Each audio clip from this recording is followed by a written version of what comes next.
Hey Wyatt, what do you want to cover today? Today we're covering best micro compacts and we got 5 of our favorites on the table. Oh man, let's check them out.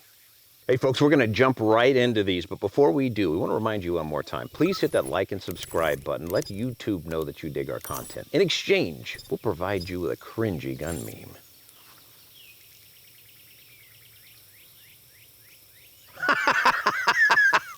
All right, folks, we want to point out that Wyatt and I came up with this list. It may not jive with what you like, but if it's different or if you have something else to add, jump down in the comments below and let us know. All right, Wyatt, first up on the list, SIG Sauer P365. Now, at its base model, this is a 10+1 striker-fired pistol that really kind of set the scene, right? Yeah, this is the gold standard for micro compacts, and honestly it is very likely the best-selling handgun in the US right now. And a couple things about this is you get some really great ergonomics. That's where SIG nailed it. A lot of the small guns in the past were a little bit difficult to hold on to. They didn't really feel good. There is a modular fire control unit, so you can pop that trigger out. That's the serialized portion right there. You have all sorts of frames. There's so many different models. We actually have an entire article that shows all the different models. You have XL models that hold 12 rounds, even macro models that hold 17 rounds. You're getting a little bit bigger, but this classic 10+1 is great. This is an older one. I've had this one for a long time now. This has been in my carry rotation forever. The new ones are optics ready. They come in right at about $500, $499 street price. Sometimes they dip a little bit lower, but you got some great tritium, X-ray, 3-dot night sights, great ergonomics. The trigger on them is pretty good, and I get really good accuracy out of these. There's a reason that they're just the most popular out there. I mean, a billion holster options. Anything you want for this gun, they make it. Yep. Okay, moving up next, we've got the Springfield Armory Hellcat. Now, this is an 11+1 base, but it also has the 13+1 extended magazine. Now, I always appreciate that because I can at least get my pinky on with the extended mag. That's one of the pain points that I have with the micro compacts. Yeah, so the Hellcat was probably the second big entry into the micro compact resurgence. Your direct competitor to the P365. A couple things that it has going for it, like Sean mentioned, it does hold one more round in the respective magazines in the P365. A few other things I like, it does have the adaptive grip texture, so it's not too harsh when you're carrying it, but when you hold it, you get a little bit more grip. It's got an awesome sight setup. It's got a white U-dot rear sight with a tritium front sight. I absolutely love this setup. The trigger is a little bit heavier than the P365, but it does break a little bit crisper for me. But I get really great accuracy out of these. A little bit more snappy, but you get a little bit more capacity, and it's still really comfortable, great option, and they come in right around $500 as well. Up next, we have the Smith & Wesson Shield Plus. This one is actually in 30 Super Carry. This is one of my guns. They also make it in 9mm. The standard 9mm version has a 10-round capacity with the flush fit magazine and a 13-round capacity with the extended magazine. The 30 Super Carry is 13 rounds in the flush fit and a whopping 16 rounds in this extended mag. I actually carry the flush fit when I have it on my holster, and I carry the 16-round spare plus one in the pipe. That the 30 Super Carries give me 30 rounds with just 2 mags in a gun that's an inch wide. This is an awesome gun. They come in right around $300 to $350 on the regular, way cheaper than a lot of the other options out there, but you're still getting that really great quality that Smith & Wesson is known for. You get backwards compatibility. It works with all the older Shield holsters for the most part. You get a pretty good trigger. This one was $299 with night sights and being optics ready. Yeah, that's a nice deal. I noticed shooting these, between all of them, I probably had the most flat shooting experience with this one.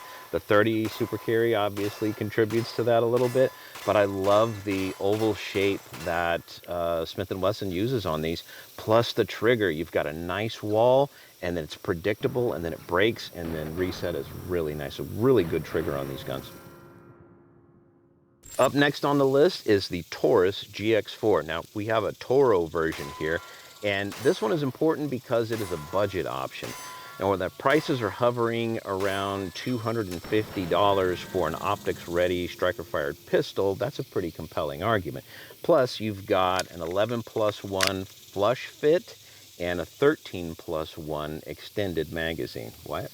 Yeah, so a couple things about the GX4 that I like, even regardless of the price, is the ergonomics are actually really good. It's one of the more comfortable guns in my hand. The trigger is pretty good. It's got a pretty clean break, a little bit heavier. I'd say something closer to the Springfield Hellcat trigger. But you have some really good grip texturing. You even have some, memory grip texturing for your finger rests up here. Serrated rear sight. Just a couple of really good design cues on a gun that's only $250. So if you're really looking to, cut some costs, save a little bit on a budget, spend some more on ammo or some mags, this has been a really great gun, and it's tough to beat at 250 bucks. You're right. All right, folks, next up on the list is kind of an interesting entry. It's a little bit bigger, but the MC2c from Mossberg. Now, we picked this one up because it's a bit of an improvement of the MC1 SC. And what we liked about this is we did a 1,000-round burn down with this thing, and it really performed. It absolutely burned through everything that we ran it through without choking. All back to back too. Yeah. Well, it was like as quick as we could reload magazines and run it down. So a very durable, reliable pistol.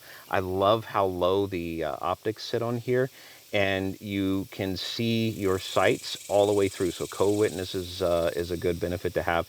And then obviously you've got forward and rear serrations, plus the capacity. Like I said, again, it's a bigger, but it's 16+1 with the extended magazine and 14+1 with the flush fit. Yeah, like Sean said, a lot closer in size to something like the P365 XL, the Hellcat Pro, but we kind of cheated this one on the list for some people with a bit bigger hands. I really do like how low the optics sit. Yep. We had a little bit of battery problems with this earlier. We were able to use the iron sights right through there, and it actually came in handy. This is an awesome gun, and it comes in at a pretty awesome price point too. Yeah, $350, around there. All right, folks, someone is going to have to write this article. We're going to arm wrestle to figure out who. Be sure to click on the link in the description below to read the full review on pewpewtactical.com.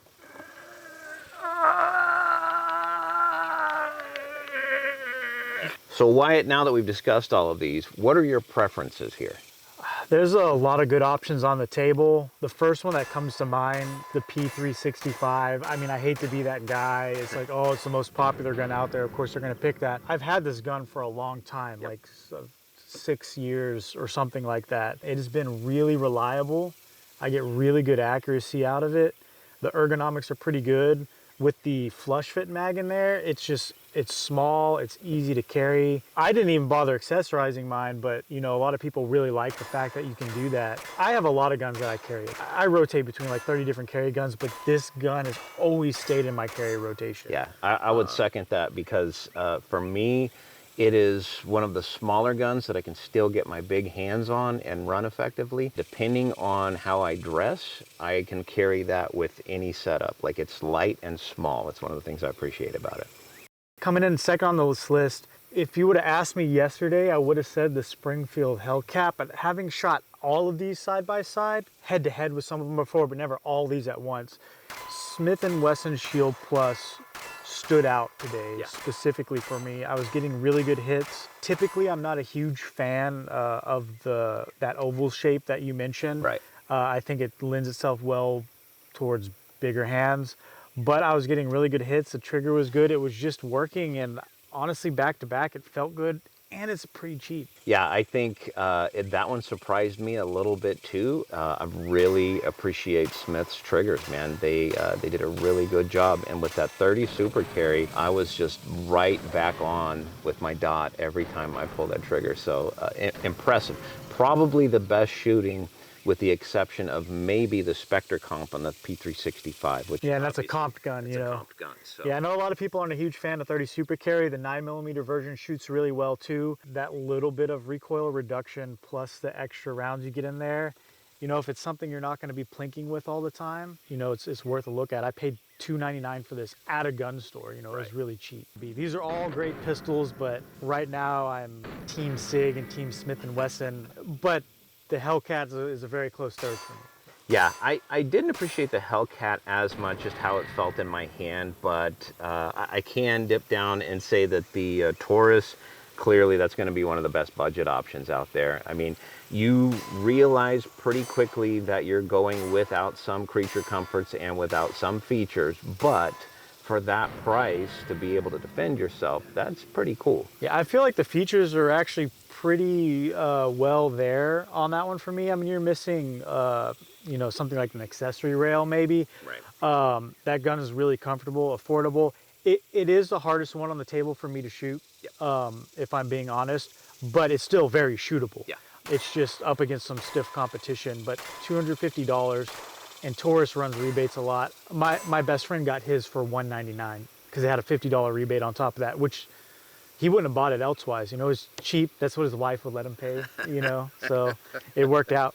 And then last but not least, the MC2c. Our experience with that was pretty impressive. We shot that thing, a whole case of ammo through it in one sitting, and it got so hot. The frame got so hot that I couldn't hold it without a glove. So we burned that thing down, and it's still trucking. Yeah, it was a good shooter. This was actually my first real big experience with this. What really sold me on it was that burn down video. Just anytime someone's shooting 1,000 rounds in the span of like 14, 15 minutes and there's no stoppages, that's a selling point in and of itself, especially at something that's $350. These are all great options though. You can't go wrong with any of them. Everyone's got their opinions. We got ours. Yes, so that's going to wrap it up for us. We want to make sure that you realize that this is just a list that we came up with. So you're going to have some different options.